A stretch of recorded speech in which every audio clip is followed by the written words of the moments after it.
If you go out into a desert, you'll see why it's one of the most deadly, uninhabitable places on the planet. It's dry, and where there's no water, there's no life. This is the picture that we get on page 2 of Genesis. The story begins with a dry and desolate wilderness. But God provides a spring in the desert that becomes a source of life for plants and animals. And that's where God brings together a man and a woman so that humanity can flourish and spread the life of the garden. Exactly. And that garden spring becomes a river that flows out to water the entire world. And there can be enough for everyone. It's all a gift from God. And this is great. Humans in a lush garden, but as it turns out, they find a way to ruin it. Right. Despite all of this water that God's provided, it's like they still have a drought deep inside of them. This is an image of the human condition, how we're always thirsty for more. But more of what? Well, in this story, the humans want more wisdom to create more security and more control on their own terms. And tragically, it only leaves them more thirsty and suspicious of each other, and so they end up back in the wilderness. The humans have lost access to the water of life. And because of that, they can't spread God's life into the world. And so God needs to rescue them from the wilderness. Yeah, like in the story of Jacob. His selfish scheming ruined his family relationships, so he has to run from his problems out into the wilderness. But there, he finds a well, and he meets a woman. And this is like Eden, a man and a woman together by a source of water. Right. And then through Jacob, God creates the family of Israel. And he invites them to share in his own life so that they can be his partners in spreading that life to others. And sometimes they do this. But ultimately, they struggle with the same drought of the soul, thirsting for more power and more control, and it leads them down a path of violence and self-ruin.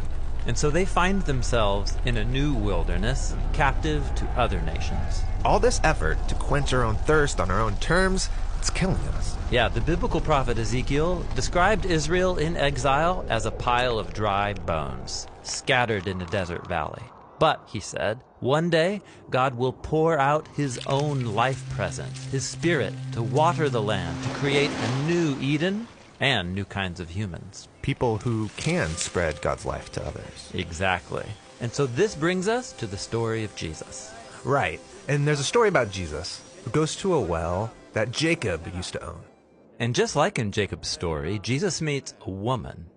And he tells this woman that no matter how much water she drinks from this well, she'll always thirst for more. Then he offers water that could quench her thirst forever. He's not talking about the well water. No. What he's talking about is God's own life that comes through him to us to satisfy our deepest thirsts. This is why later on Jesus says, "Let anyone who's thirsty come to me and drink." This is cool.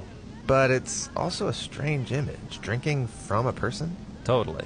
And it's connected to another strange image we find in the story of Jesus' death on the cross. A Roman soldier thrusts a spear in Jesus' side, and there's blood. But also, all this water flows out. Yes, it's an image showing how Jesus' death is a fountain of life. From him, God's own love that would die for his enemies flows down and out into the world. After Jesus was raised from the dead, we're told that he sends the Spirit into his followers. Yes, to fill them up with God's own life. This is why the Apostle Paul said that when we join the current of God's Spirit, the fruit of Eden starts growing in us. Love and joy, patience and kindness, gentleness and self-control. People like that can create beautiful things in the world that bring life to others. Yes, like little streams of God's life that can come together and point forward to the beautiful scene that we find on the last page of the Bible. There's a new river of life. Yes, it's flowing out from God and into a renewed creation, bringing life to all wherever it goes.